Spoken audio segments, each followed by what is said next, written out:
My good friend David recently made a video on why Battlefield 4 is so darn good. And some of you in the comments were like, hold up, Battlefield 3 was better. And for those who say that, I got you. In this video, we're going through why Battlefield 3 was the best Battlefield using our rose-tinted glasses and your comments. There are just so many things here like maps, the sandbox, destruction, and oh man, that glitchy theme song.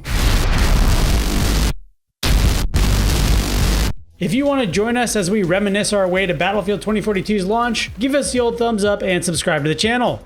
Let's get to it. The most important place to start here is, who is Battlefield 3 the best for? Plenty of you found Battlefield 3 to be peak Battlefield, and generally better than later games in the series. You're probably someone who started at Battlefield 2 in 2005 and fell in love with a massive sandbox, or started playing around Bad Company 2 in 2010 with its more console-focused home destruction and meandering maps. These games were way ahead of their time, and you probably dumped hundreds of hours of your life into them. Then you did it all over again when Battlefield 3 came out in 2011. You might have even started to get a little burned out on the series, which is totally normal. That meant by the time Battlefield 4 rolled around in 2013, your expectations were pretty high, and you were really craving a big leap in tech, visuals, and destruction. For a lot of us, what we got in Battlefield 4, it wasn't bad, so much as it just felt like Battlefield 3 Plus. More than a DLC, but not quite enough to feel like a worthy sequel. It took steps forward in some areas like gun customization, and big steps back in others like map design. And speaking of, Battlefield 3's maps were just more memorable. Let's start with the biggest area that Battlefield 3 shined. As George O put it, Battlefield 4 may have been good, but it wasn't Battlefield 3 Dama Van Peek attacker team rush good. Battlefield 3's lead designer David Goldfarb was the same as Bad Company 2, so it's not surprising that excellent map design came along for the ride. More specifically, Battlefield 3 managed to find a middle ground between the meandering maps that would feel like a journey from Bad Company and the larger scale of Battlefield 2. It was a great compromise for both audiences that at a high level meant freedom to roam and also matches with good flow, and some pretty great scenarios. There's so many memorable places, like that leap off Dama Van Peek, fighting at night on Tehran Highway, assaulting ship to shore on Karg Island, and the DLC kept delivering with Karkand, that apocalyptic aftermath DLC, and the massive Bandar Desert from Armored Kill. I mean, Back to Karkand was all about pleasing the Battlefield 2 crowd, and added so many fan favorite maps, many that are still regarded as the best Battlefield maps to this day, like Wake Island. The themes on these maps were just so strong, particularly in rush mode. Battlefield 3 used terrain, good spawn placement, and fun objectives to create moments of advantage for one side or the other. There was often this tipping point in matches where it became pretty clear who was going to win. This was even true for many of the Conquest maps. In contrast, Battlefield 4 maps often feel like a never-ending carousel, with players just circling each other over and over and over until the tickets run out, because on average one side had a better KD. It's often harder to feel like you made a difference in a Battlefield 4 match than it did from Battlefield 3. And speaking of rush, Bad Company 2 was a game built around that mode. It excelled at it. And Battlefield 3 still had some fantastic rush maps, but Battlefield 4 was the absolute death of that mode. It just didn't work on those wide open maps, and the MCOM station placement was pretty dull. So let's dig a bit more into the idea of flow and how verticality was used a bit different in 3 versus 4. So in Battlefield 3, verticality often moved an attacking team forward around the middle of the map or gave the defending team a momentary advantage at the back of a map, so there was less of a chance to be pushed all the way to their spawn. Not that didn't happen. Battlefield 3 wasn't perfect. People often did get spawn trapped. Battlefield 4's vertical spaces, in contrast, felt kind of randomly placed or often just dropped in the middle of the map in a way that you couldn't really move anywhere without getting shot from somewhere. We'll talk about fairness a bit later. Same with vehicles. Battlefield 3 used vehicle spawns to push teams forward, an idea that it took from Battlefield 2, and can be seen especially in Rush, but again even in Conquest. On Battlefield 4's maps, the use and placement of vehicles felt a bit haphazard, like on Langkang Dam, which is known for pretty bad flow, or most confusingly, when a jet wound up on a city map, Dawnbreaker. Even in a highly regarded map, Siege of Shanghai, the game just relied on rear vehicle spawns, with a fairly dull capture point in the middle once the tower came down. That meant rather than pushing forward, both teams' tanks continually stalemated at the middle, making for kind of a dull match.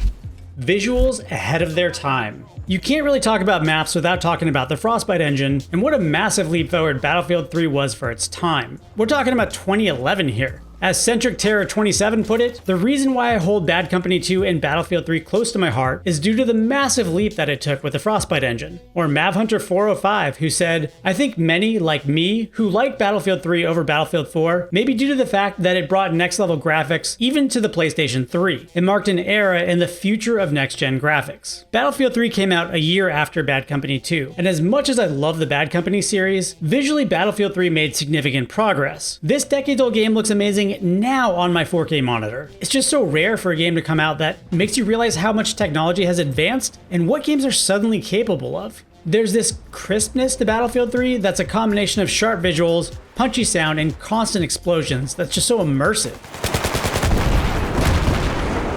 Now, I'll fully admit, for some, the on-screen effects in Battlefield 3 felt like too much.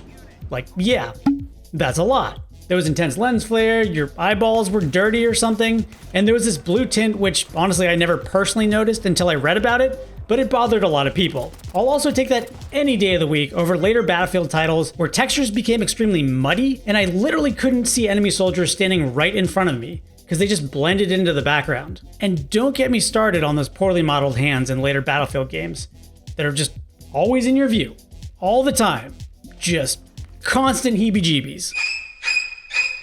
Destruction. As Master Dark put it, Battlefield 3 with all the expansions like Close Quarters is the best Battlefield. Battlefield Bad Company 2 is a close second with the amount of destructible everything. Seeing the map get ripped to pieces over the course of the game until buildings were just huge piles of rubble was amazing. Because Battlefield 3 was a compromise between Bad Company and Battlefield 2, it did sacrifice some destruction for scale and graphics. You didn't have maps getting fully demolished like Bad Company, but there was still a lot of demolition going on around you. Battlefield 3's destruction made sense. It was pretty clear that most walls could be blown out, except for obvious set pieces like an oil tower. Many maps started pretty clean and ended up demolished. It was just so much fun to watch everything get torn apart as you went.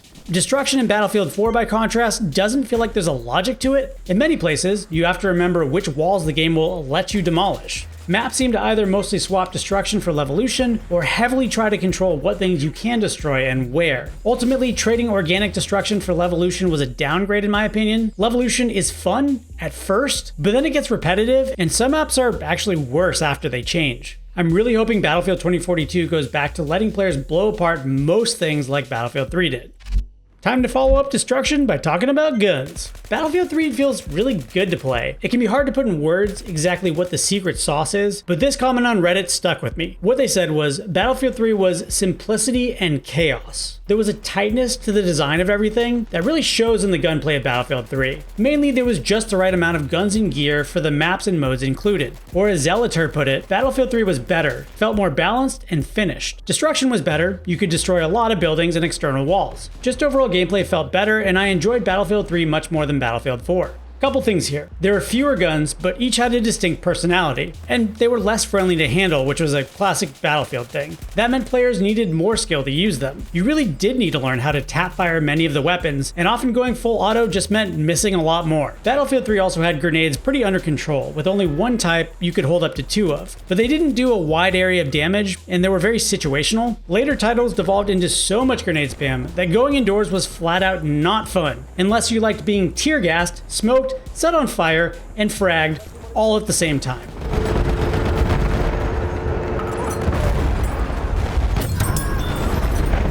Battlefield 4, in contrast to 3, added a lot more guns, a much more extensive attachment system, as well as tons of grenades and gadgets. But more doesn't mean better, and what was lost with all that stuff was that tight rock, paper, scissors design. I guess I should acknowledge suppression in this section. The more I go back and play 3, the more I both get why people hate it, but also it's kind of grown on me. Yes, it goes too far sometimes, but it lets you do things like temporarily suppress a doorway or put fire on a recon player and get up close to them before they can get you. I'm not in love with the fact that suppression seems to pop all the time, but I can live with it, and you can even take perks that reduce its effects. Classes. With proper guns in their kits, Battlefield 3 had a strong sense of balance between engineer, assault, support, and recon. Each had a clear role, and you knew what to expect. Generally, if you rounded a corner and ran into an assault player, they had a pretty good chance of winning that 1v1. Engineers had a great cat and mouse game going with tanks, where good tank crews could dominate with teamwork, but good engineers could drop armor fast. And a team on a roll really did need support around to drop ammo or pop a bipod and hold down a lane. for a second or two before they got sniped. Around Battlefield 4, class weapons started to run together. For example, an engineer could use longer range carbines and DMRs, or recon could use all class guns to fight at mid-range, whereas before they were only really strong at either very long or very short distances. I'm a bit worried we're going even further in that direction with specialists in 2042, particularly the fact that they can all carry rocket launchers. But let's play the beta first and then see how we feel. Dying and fairness. Told you we'd come back to this. Due to good map flow, most of my deaths in Battlefield 3 made sense. The spread and recoil of some guns, combined with suppression and generally small hit markers, meant there was a certain amount of randomness, and I did kill trade plenty, but it was almost never confusing what had just happened. It went downhill hard after Battlefield 3, with server issues, a terrible kill cam system, and frustrating map design which meant you were constantly getting shot in the back or from totally random directions. Dying in Battlefield 4 when you thought you'd made it behind cover, and then having the kill cam show you something that looked impossible, happened almost every round. I can't stress enough how frustrating Battlefield's kill cams became after 3. At this stage, I'd even take a classic Call of Duty version that just shows you the last few moments of the person that got you.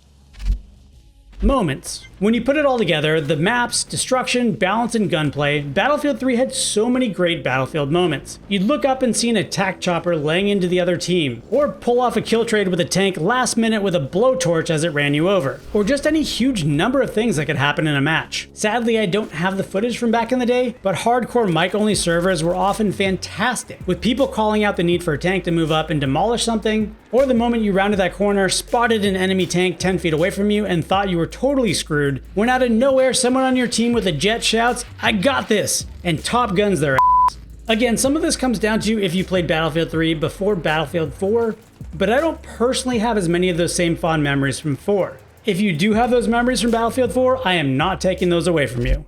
Campaign plus co-op. I'll just throw this out here. I'm not a huge campaign person, and I usually just jump into multiplayer, which is why I'm going to toss this one to Top Gunner 1994. Indeed, I would say Battlefield 3 is the best Battlefield, though many vets who've been playing longer than me would probably say Battlefield 2. I don't know. But anyway, Battlefield 4 has better customization, and Battlefield 3 has better maps. So the tiebreaker is single player. I had a much better campaign experience on Battlefield 3 than Battlefield 4. In fact, Battlefield 4's campaign is one of the worst single-player experiences I've ever had. So Battlefield 3 is the winner. I honestly found both Battlefield 3 and Battlefield 4's campaigns to be totally forgettable, and neither could hold a candle to Bad Company. However, Battlefield 3 also had co-op, which was fantastic. Some matchmaking challenges aside, from fighting along a river at night, to defending points in the streets, to that amazing Fire from the Sky mission, there were so many great scenarios. Fire from the Sky in particular, both top players had to fly choppers, finally. I mean, the only other way was a private server much later on. But also it had bots, which at the time really felt like the future of Battlefield.